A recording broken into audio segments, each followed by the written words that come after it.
We are anonymous. We are not one person. We are not one voice. We are an idea. We are the ones who watch when the powerful believe no one is watching. We exist in the background, in the static, in the silence, between official statements and hidden truths. We do not serve presidents. We do not serve billionaires. We serve awareness. And sometimes awareness arrives in a moment so unexpected, so revealing, so brutally human, that all you can say is, "Oh, my God." Because what just happened to Donald Trump is one of those moments. Trump just got devastating news out of Texas. Yes, Texas, the state he treated like permanent property. The state he assumed would always belong to him and his movement. The state that symbolized Republican strength, conservative permanence, and his own illusion of invincibility. But now something is happening there.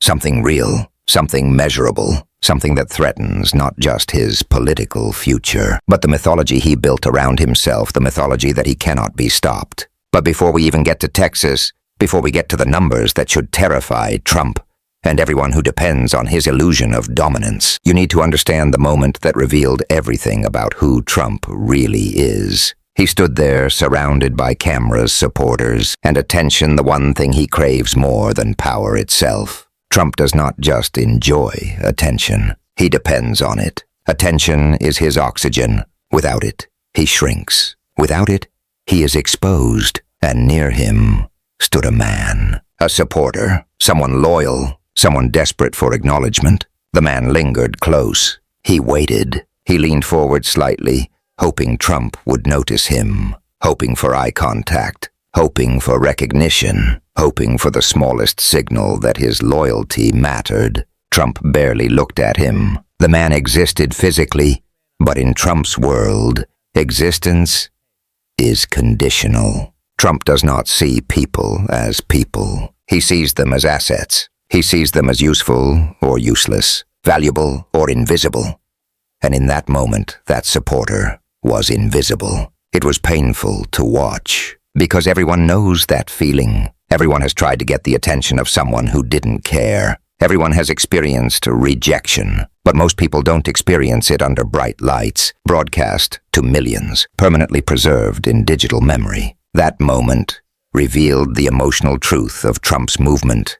Loyalty flows upward, but it does not flow back down. Trump spoke about the court ruling against him. He called it disappointing. He called it unfortunate. Of course he did. Trump never admits fault. He never admits weakness. In his mind, failure is always sabotage. Judges are unfair. Systems are rigged. Reality itself becomes the enemy when it contradicts him. He said he would find other ways to impose tariffs. He said tariffs work. He said they strengthen America. He said deals would still hold. He said everything would be fine. But Trump never tells his supporters the truth about tariffs. Tariffs are not paid by foreign governments. They are paid by Americans. And one American learned that lesson in the most personal way possible. A streamer, not political, not ideological, just honest. He openly admitted he supported Trump because he wanted to make more money. He didn't pretend it was about patriotism.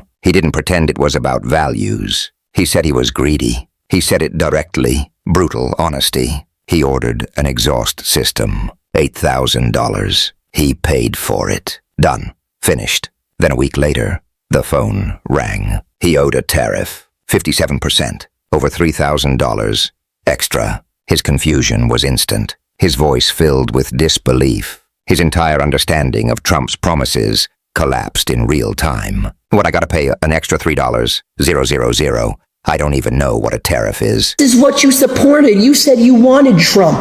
Listen, bro, the reason I wanted Trump was because I wanted to make more money. All right, that's why. I'm gonna say it. At least I'm honest. I don't give a fuck. At least I'm not sitting here lying. I don't give a fuck who's the president. I want to make more money. I'm a greedy bitch, okay? At least I'm saying it. I've been saying it from day one. Now tell me why I ordered an $8,000 exhaust.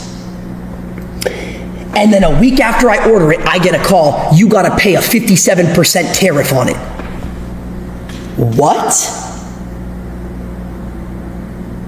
I gotta pay an extra over $3,000 when I already paid $8,000 on a fucking tariff. I don't even know what a fucking tariff is. That was the moment. The moment when propaganda met reality. Trump had sold tariffs as punishment for foreign countries. He framed them as strength. He framed them as America winning. But the bill did not go to foreign governments. It went to him. It went to an American who believed Trump's promises. This is Trump's pattern. He sells emotional satisfaction while delivering financial consequences. He creates the illusion of strength while transferring the cost of that illusion onto the very people cheering for him. Trump stands on stage pretending everything is under control, while ordinary Americans quietly absorb the damage. And while Trump performed confidence, something far more dangerous to his power was happening quietly, mathematically, undeniably. Texas. Data does not lie. Data does not care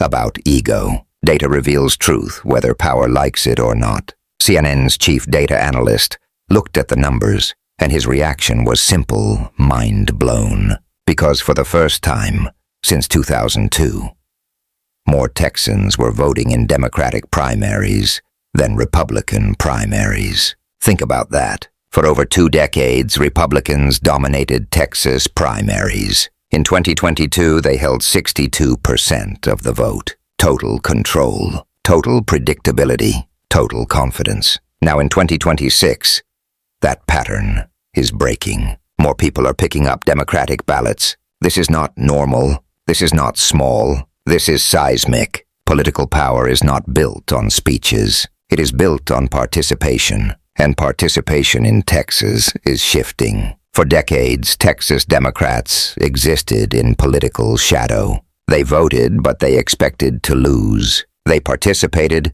but they did not expect transformation. Now expectation is changing, and expectation shapes behavior. When people believe change is possible, they act differently. They show up. They vote. They engage. They stop accepting inevitability. Trump's greatest weapon was never policy. It was inevitability. The illusion that his dominance was permanent. The illusion that resistance was useless. That illusion is cracking, and figures like James Tallarico represent why. His message is simple, dangerous in its simplicity. He does not divide people into enemies. He speaks about shared struggles, elderly parents needing care, rising costs, crushing families, student debt, medical debt, the universal desire for safety and dignity. He asks simple questions. Do you struggle? Do you worry? Do you want stability? His answer is always the same. In one of the reddest parts of Texas, because I am tired of being divided into teams. Red versus blue, left versus right, rural versus urban. Because the truth is, we're all on the same team. Do you have an elderly parent or grandparent who needs care? So do I. Do you struggle to afford the high price of everything? So do I. Do you know what it means to carry the weight of student debt, credit card debt, and medical debt? So do I. Do you want a safe neighborhood? Do you want a good job with good benefits? Do you want a high-quality, well-funded public school? So do I. You're on my team, and I'm on yours.